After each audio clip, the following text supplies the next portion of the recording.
मम्मा चिड़िया को कई दिनों से बुखार था और अब उसकी सेहत कुछ ज्यादा ही खराब हो गई थी। चिड़िया की बेटी गुड़िया खिड़की में बैठी अपने पापा का इंतजार कर रही थी, जो उसकी मम्मा के लिए दवा लेने के हुए थे। गुड़िया, मेरी बेटी, मेरे पास आओ। मम्मा, अभी तक पापा क्यों नहीं आए? मैं उन्हें देख रही हूँ। मम्मा, पापा दवा लेकर आएंगे तो आप ठीक हो जाएंगी। मेरी बच्ची, मेरी सांसें रुक रही हैं। मेरे पास आओ, मेरी जान, मेरे पास आओ। फिर गुड़िया रोती हुई अपनी मम्मा के पास आ जाती है। मेरी जान, आपकी मम्मा आपसे बिछड़ने वाली है और माँ बिना जीना बहुत मुश्किल होता है। मम्मा, आप ऐसी बातें ना करें, आप ठीक हो जाएंगी।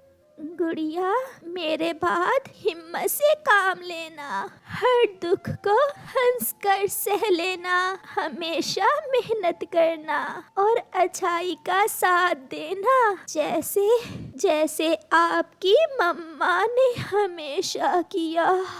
फिर गुड़िया की मम्मा एक लंबी सांस लेती है और हमेशा हमेशा के लिए चुप हो जाती है। गुड़िया बहुत रोती है। वो रोती हुई खिड़की की तरफ देखे जा रही थी कि उसका पापा अभी तक क्यों नहीं आया।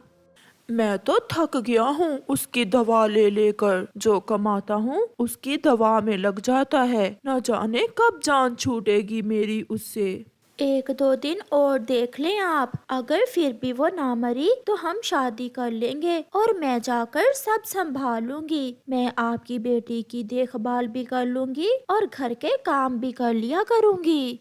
मैं भी आपकी बेटी को अपनी बेटी की तरह ही पालूंगा। अब मुझे जाना होगा, सब मेरा इंतजार कर रहे होंगे।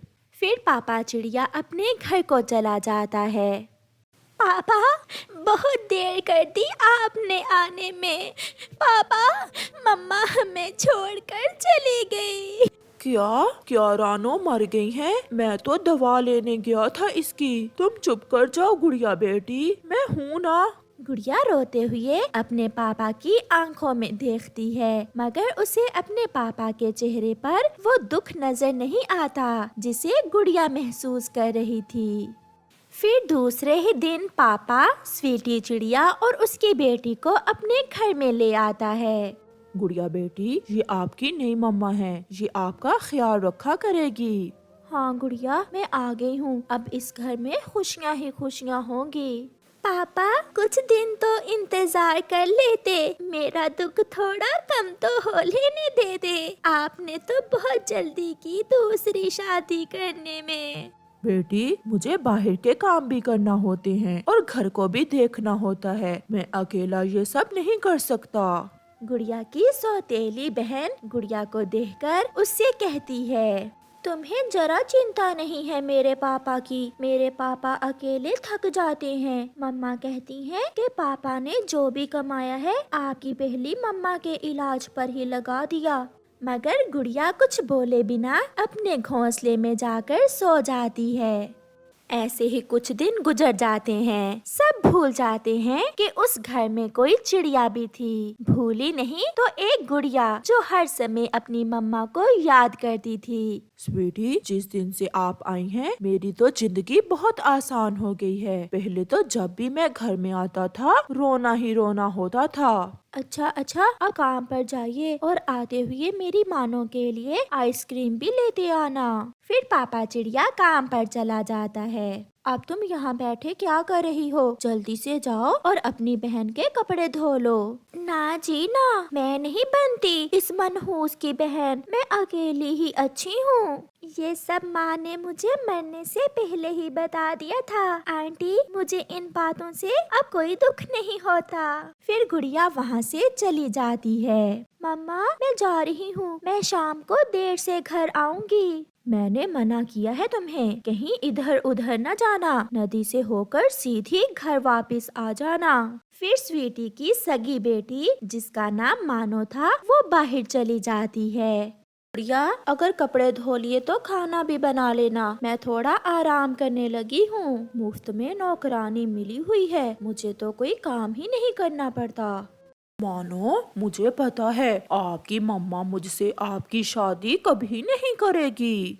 मेरी जिद के आगे मम्मा को हार मानना ही पड़ती है। मेरी मम्मा मुझसे बहुत प्यार करती है। तो फिर आज ही अपनी मम्मा से बात करना, मुझसे और इंतजार नहीं होता। जग्गू, आप घर जाकर शादी की तैयारी करें। समझो मेरी मम्मा मान गई।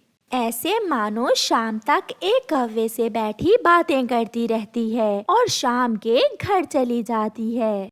मैंने आज मानो को एक बुरे कौवे के पास बैठे हुए देखा। वो घर आए तो उसे समझाना। मेरी बेटी ऐसी वैसी नहीं है, मैं पूछूंगी। तुम गुड़िया पर नजर रखो, मुझे उसके चाल चलन कुछ ठीक नहीं लगते। इतने में मानो भी आ जाती है।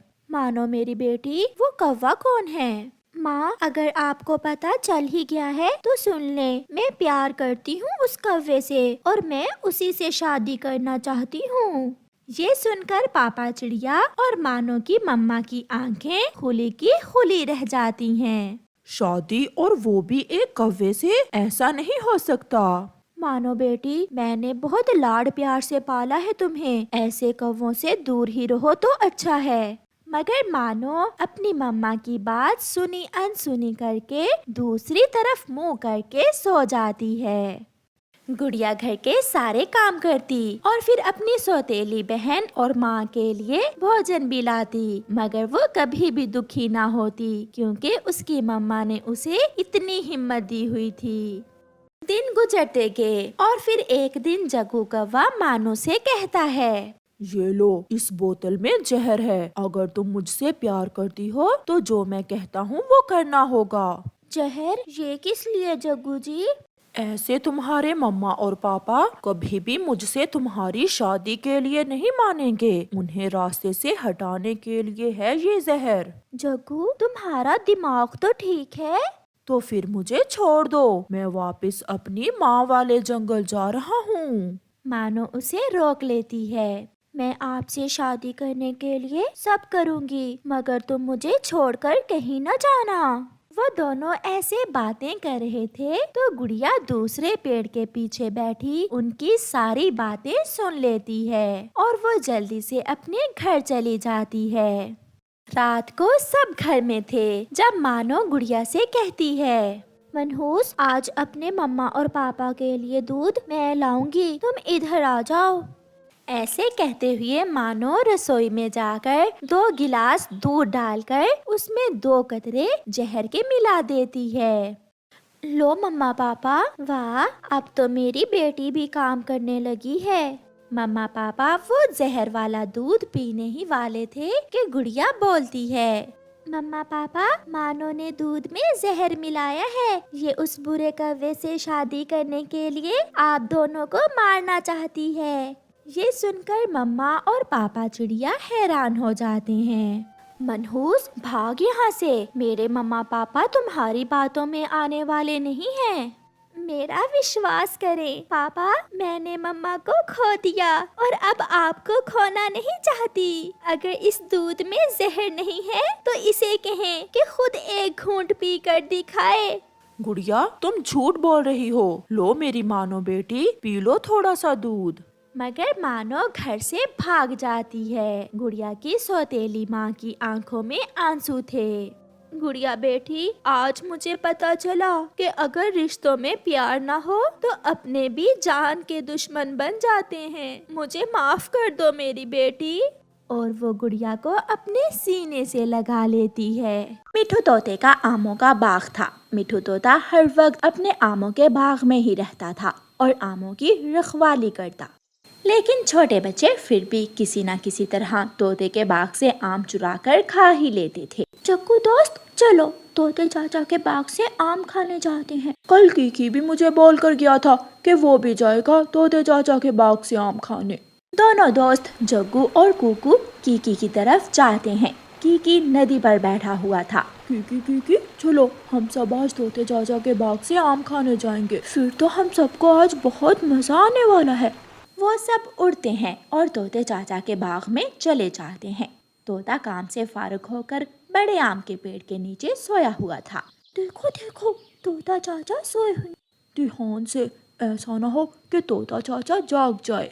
कुकू और कीकी पेड़ के ऊपर बैठकर आम तोड़ने लगते हैं। जग्गू नीचे खड़ा था। उसे एक पका हुआ आम नजर आता है। जग्गू जमीन पर बड़ा पत्थर उठाकर पके हुए आम की तरफ फेंकता है। पत्थर पेड़ से गिरता है, सीधा तोते के सर पर जाकर लग जाता है। मार दिया, मुझे मार दिया। कौन है, कौन है? तोता डरा हुआ उठकर बैठ जाता है। उसके सर से खून बहने लगता है। कुकू, कीकी और जग्गू सब वहाँ से भाग जाते हैं और थोड़ी दूर झाड़ियों में छुप जाते हैं। जग्गू, तुमने पत्थर क्यों फेंका था? बस यार, मुझे पता ही नहीं चला कि कब पत्थर तोते चाचा के सर पर लग गया। तोते चाचा के सर से खून बह रहा था। हमें तोते चाचा की मदद करनी चाहिए। अगर हम वहाँ गए तो तोता चाचा हमें पकड़ लेगा और मम्मा पापा को भी बताएगा। लेकिन वो घायल है, उनके सर से खून बह रहा था, मैंने खुद देखा है। फिर वो तीनों डरते हुए तोते चाचा के पास जाते हैं। तोता बैठा रो रहा था। कोई मेरी मदद करे। चाचा सॉरी, हमने पत्थर जानबूझकर नहीं मारा।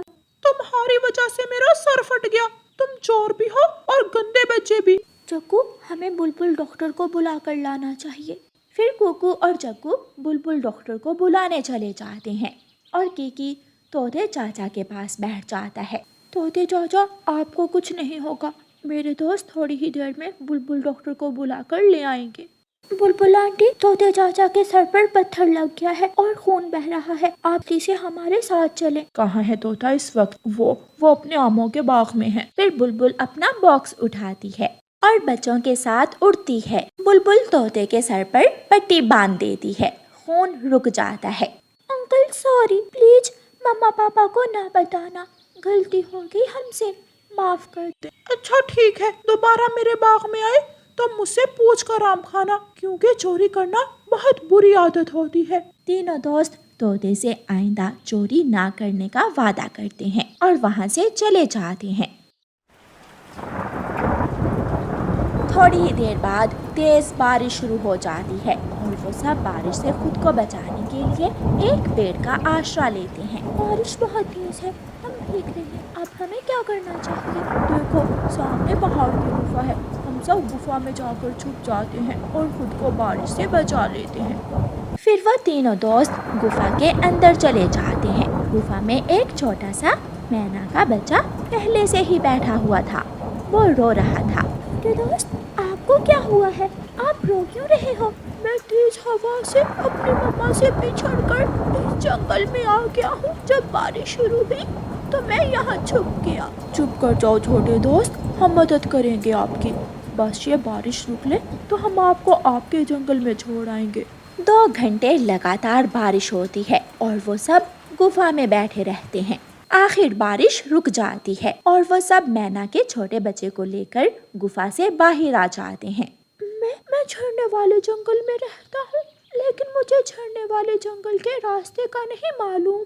मैं जानता हूँ, मैं एक बार अपनी मम्मा के साथ झरने वाले जंगल गया था। कुकू दोस्त, हमें मैना के इस छोटे बच्चे को झरने वाले जंगल छोड़ने जाना चाहिए।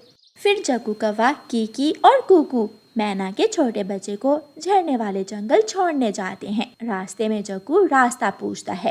अंकल, क्या झरने वाले जंगल को यही रास्ता जाता है? हाँ, तुम सीधे जाओ, इधर उधर मत मुड़ना, सामने झरने वाला जंगल है।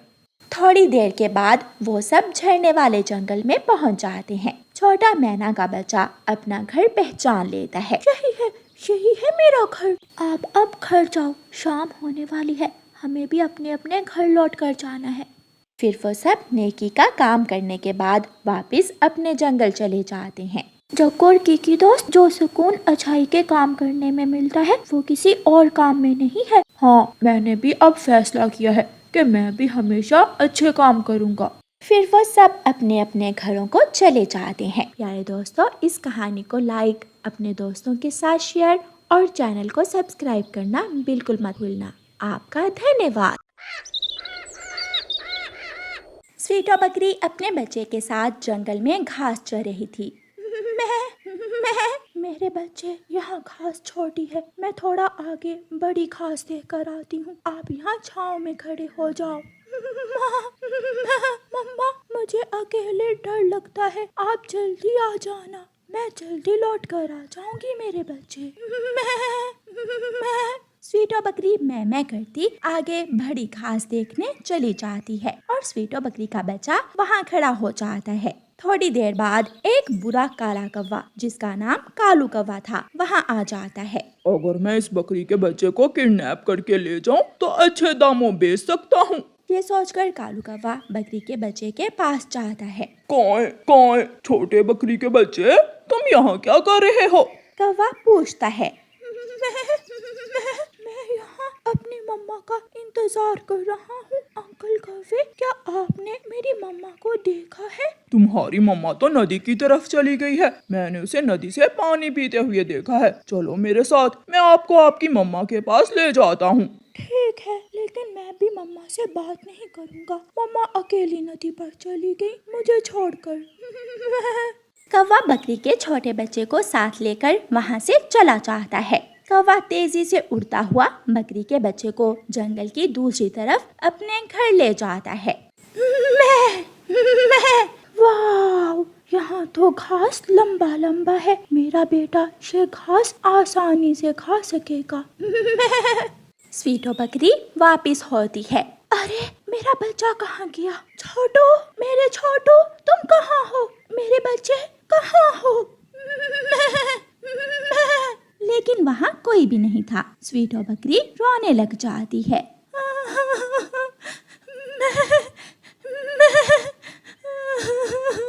मेरा बच्चा कहाँ चला गया? कहीं कोई शेर मेरे बच्चे को तो नहीं?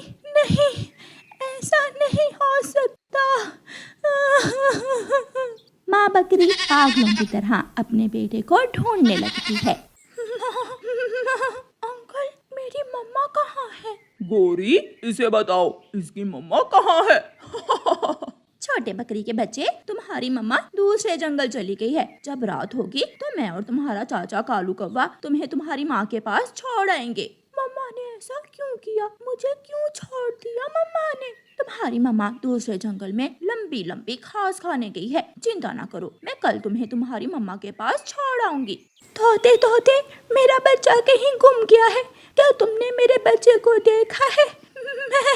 बकरी, तुम्हारा बच्चा जरूर इंसानों की बस्ती की तरफ चला गया होगा। इंसानों की बस्ती से किसी बकरी की आवाज सुनकर वो अपनी माँ की आवाज समझ बैठा होगा। हाँ, ऐसा ही होगा। मैं अभी इंसानों की बस्ती की तरफ जाती हूँ। स्वीटो बकरी इंसानों की बस्ती की तरफ चली जाती है। एक किसान अपने खेत में काम कर रहा था। किसान, मेरा छोटा बच्चा छोटू नाम है उसका, वो कहीं खो गया है। क्या आपने उसे कहीं देखा है? नहीं बकरी, मैंने तो नहीं देखा। हाँ, मेरे बाड़े में मेरी बकरी खड़ी है, तुम वहाँ जाकर देख लो, शायद तुम्हारा बच्चा बाड़े में ना चला गया हो। स्वीटो बकरी किसान के बाड़े में जाती है, लेकिन वहाँ तो किसान की एक ही बकरी खड़ी थी। बहन बकरी, क्या बात है, आप रो क्यों रही हो? मेरा बच्चा कहीं खो गया है, मैं उसे ढूंढ रही हूँ। अगर जंगल में कोई शेर नहीं है तो कौवों से जाकर पूछो। जंगल में रहने वाले कौवे बहुत चालाक और बुरे होते हैं। कौवे? हाँ, हमारे जंगल में रहने वाले कौवे हैं तो बहुत बुरे। एक बार एक कौवा मेरा बच्चा भी ले गया था। वो तो किसान ने बंदूक चलाकर मेरे बच्चे को बचा ली। स्वीटो बकरी तुरंत वापस मुड़ती है और अपने जंगल की तरफ जाती है। रास्ते में नदी किनारे स्वीटो बकरी को कालू कौवा बैठा हुआ मिल जाता है। स्वीटो बकरी कालू कौवे से पूछती है, कालू कौवे, मेरा बच्चा कहाँ है?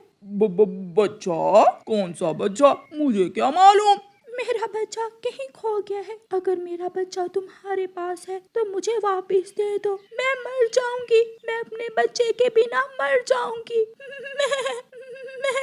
जा किसी और से जाकर पूछ, दिमाग मत खराब कर मेरा।